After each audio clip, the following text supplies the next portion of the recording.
ভাগ্যে না থাকলে সেটা কখনোই পাওয়া হয়ে ওঠে না। তোমরা ভাবছো তো আমি কেন হঠাৎ কথা বললাম, সে না হয় পরে বলবো। তার আগে বলো তো আজ আমি কি রান্না করছি।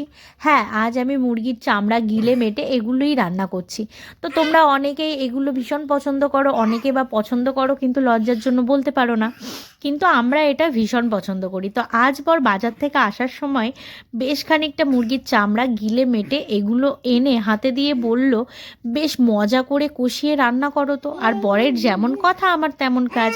আমিও সব কিছু কেটে কুটে বেছে নিয়ে বসে পড়লাম রান্নার জন্য। প্রথমেই কড়াইতে তেল দিয়ে গরম হয়ে এলে পেঁয়াজ আদা রসুন এগুলো ভালোভাবে কষিয়ে মুরগির স্কিন গিলে মেটে দিয়ে ভালোভাবে লবণ হলুদ আর জিরে শুকনো লঙ্কা বাটা দিয়ে তেল ছেড়ে আসা পর্যন্ত কষিয়ে নিলাম।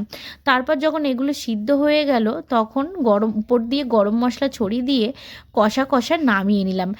একবার খেয়ে দেখো, আমিও গরম ভাতের সাথে নিয়ে নিয়েছিলাম, দেখো কতটা লোভনীয় হয়েছে, দেখেই লোভ লাগছে না?